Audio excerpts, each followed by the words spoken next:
Hi everyone, welcome to my profile. চলে আসছি নতুন একটা টেস্টি সুস্বাদু খাবারের রেসিপি নিয়ে। আজকে আমি বানাবো চানা মশলা বা ছোলা আলুর তরকারি বলা যায়।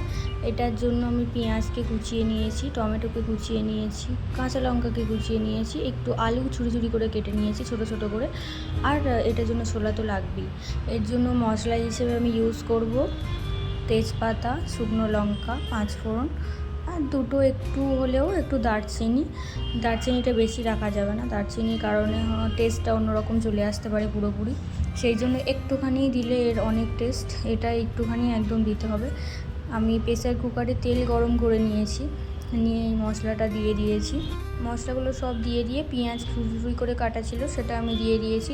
একটু নেড়ে চেড়ে লালচে ভাব চলে আসলেই আমি এর ওপরে দিয়ে দেবো টমেটো, কুচি রাখা টমেটো যে ছিল টমেটোগুলো দিয়ে দেবো। টমেটোগুলো একটু নরম হয়ে যাওয়ার পর এপার ওপার করে নাড়াচাড়া করে নিতে হবে। নাড়াচাড়া করে নিয়ে আমি এর ওপরে দিয়ে দেবো কাঁচা লঙ্কা কুচি।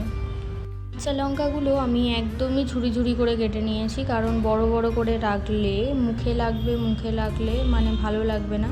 যারা ঝাল কম খায় তারা ঝালের পরিমাণ অনুযায়ী দেবে। আমি যেমন ঝাল খাই আমি তেমন দিয়েছি। আমি এখানে কয়েকটা কাঁচা লঙ্কা দিয়ে দিয়েছি সরু সরু ছোটো ছোটো করে কুচি করে। এটা কুচি করে দেওয়ার একটাই কারণ, মুখে লাগলে ঝাল লাগতে পারে, তাই কুচি করে দিলে এটা মশলার সাথেও ঠিকঠাক মিশে যায়। আর ঝাল দিয়েছি, লঙ্কা দিয়েছি বলে এতটাও বোঝা যায় না, তাই একদম কুচি করে লঙ্কা কাটে একে ভালো করে দিয়ে এপার ওপার করে নাড়িয়ে নেব। এটাও একটু ভাজা মতো হয়ে গেলে মশলাগুলো একে একে দিয়ে দিতে হবে। নুন লাগবে এর জন্য, হলুদ গুঁড়ো, একটু লঙ্কার গুঁড়ো লাগবে। লঙ্কার গুঁড়োটা আপনারা টেস্ট অনুযায়ী দিতে পারেন, যেহেতু কাঁচা লঙ্কা ইউজ হচ্ছে তো কম দিতেও পারেন, বেশি দিতে পারেন আপনার অনুযায়ী। কিন্তু এটা আমি কালারের জন্য জাস্ট দিয়েছি, আদার্স কিছুর জন্য নয়। আমি ঝালও খেতে ভালোবাসি তাই একটু ঝালটা বেশিই দিয়েছি। আপনাদের পরিমাণ অনুযায়ী আপনারা দেবেন। এর জন্য আমি হলুদ গুঁড়ো, ধনে গুঁড়ো এগুলো অ্যাড করলাম। মশলাটা একটু ভাজা হয়ে আসলে কুচিটা করে রাখা যে আলুগুলো কাটা ছিল সেই আলুগুলো আমি মশলার ওপরে দিয়ে দেবো। মশলার ওপরে দিয়ে এটাকেও একটু নাড়াচাড়া করে নিতে হবে, ভালো করে ফ্রাই করে নিতে হবে। একটু কালারটা যখন অন্য আসবে তখন আমি ছোলাগুলো এর ওপরে দিয়ে দেবো। এখন এটাকে ভালো করে নাড়তে চাড়তে এপার ওপার করে কষিয়ে নিতে হবে। কষিয়ে নিয়ে এবার ছোলাগুলো, দেখো একটা লালচে ভাব চলে আসছে, এবার ছোলাগুলো আমি দিয়ে দেবো। এই ছোলাগুলো আমি আগের দিন রাত্রেবেলায় ভিজিয়ে রাখছিলাম, যেহেতু সকালের টিফিন বানাবো। সকালের টিফিন বানানোর জন্য সকালবেলা আমার ছোলাগুলো ভেজালে একদমই হতো না, তাই আগের দিন রাত্রেবেলায় আমি ভিজিয়ে রাখছিলাম।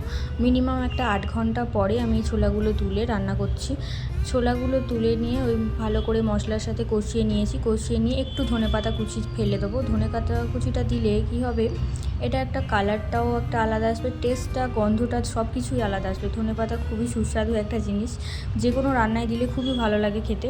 ধনেপাতাটা দিয়ে আমি এপার ওপার ভালো করে নাড়িয়ে চাড়িয়ে নেবো, যাতে ফ্লেভারটা সব কিছু মশলায় ঢুকে যায়। সেই জন্যই এটা আমি ভালো করে নাড়িয়ে চাড়িয়ে নেবো। নিয়ে এবার পরিমাণ মতো জল দেবো, বেশি জল দেবো না, পরিমাণ মতো জল দেবো। দিয়ে আমি ভালো করে নেড়ে চেড়ে নিয়ে এবারে সিটি মারার জন্য তৈরি করে দেবো।